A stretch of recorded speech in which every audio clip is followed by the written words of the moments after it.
दोस्तों, अगर मैं आपसे पूछूं कि आप रजिस्टर्स के बारे में कितना जानते हैं तो आपका जवाब क्या होगा? जी हाँ, ये तो एक डेफिनेशन है ही 10 आउट ऑफ 10।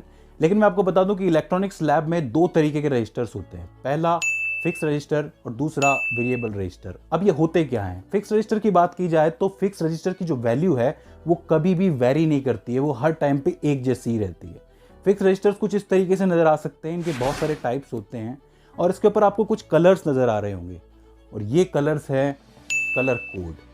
ये वो भी बहुत स्पेशल नहीं है एक्चुअली। इसमें क्या है कि इतने छोटे से रजिस्टर में कुछ भी प्रिंट नहीं किया जा सकता, इसलिए ये कलर जो है रेजिस्टेंस की डिस्क्रीट वैल्यू को दिखाने के लिए काम करते हैं। फॉर एग्जाम्पल, आपके सामने ये रजिस्टर है जहां पे आपको ब्राउन कलर दिख रहा है, ब्लैक कलर दिख रहा है, ऑरेंज कलर दिख रहा है और लास्ट में येलो कलर दिख रहा है। इसमें जो लास्ट कलर स्ट्रिप होती है वो हमेशा रेजिस्टेंस की टॉलरेंस वैल्यू को दिखा रही है। जैसे कि यहाँ पर आपको 10% की टॉलरेंस वैल्यू नजर आ रही होगी, तो ये टॉलरेंस वैल्यू है और उसके पास में होता है मल्टीप्लायर।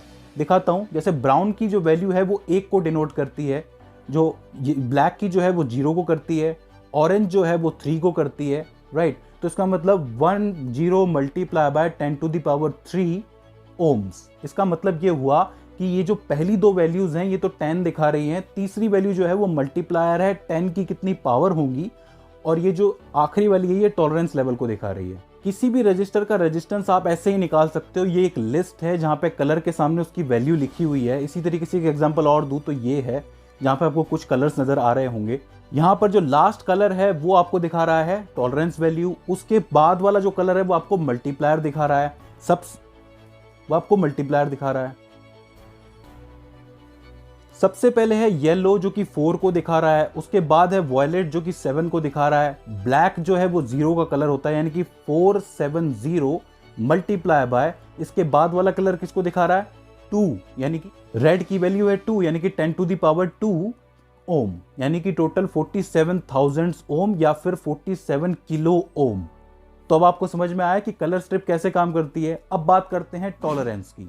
देखिए अगर आपके सामने 100 ओम का कोई रजिस्टर है और उसकी 10% टॉलरेंस है, ये प्लस माइनस में, तो इसका मतलब उस रजिस्टर का जो रेजिस्टेंस है उसकी वैल्यू 90 से लेके 110 तक रहेगी, यानी कि 90 ओम से लेके 110 तक कहीं भी उसकी वैल्यू हो सकती है। इसी तरीके से अगर आपके पास 120 ओम का एक रजिस्टर है और उसकी टॉलरेंस लेवल भी 10% है प्लस माइनस में, तो उसकी वैल्यू 108 ओम से लेके 132 ओम तक हो सकती है। अब यहां ध्यान देना, द अपर टॉलरेंस लिमिट जो कि 110 ओम है ऑफ द लोअर रेजिस्टेंस जो कि 100 ओम है, और द लोअर टॉलरेंस लिमिट जो कि 108 है ऑफ द अपर रजिस्टर जो कि 120 है, वो दोनों ओवरलैप कर रही है, यानी कि इन दोनों की वैल्यू ओवरलैप कर रही है। तो ये दोनों एक साथ लगाए जा सकते हैं और इस तरीके से आप लगाते जाइए।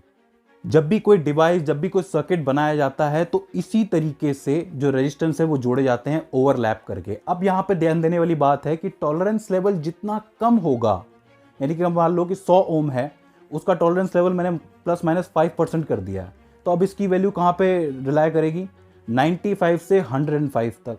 और ये जो 120 ओम है इसकी भी 5% कर देते हैं प्लस माइनस, तो इसकी वैल्यू कहाँ से रिलाय करेगी 114 से लेके 126 तक।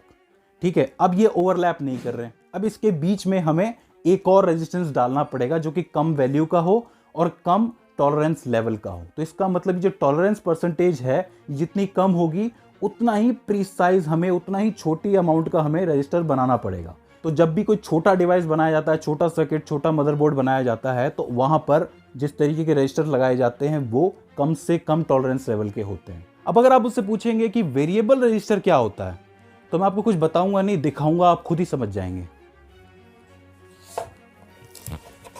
ये एक पुराना रेडियो है,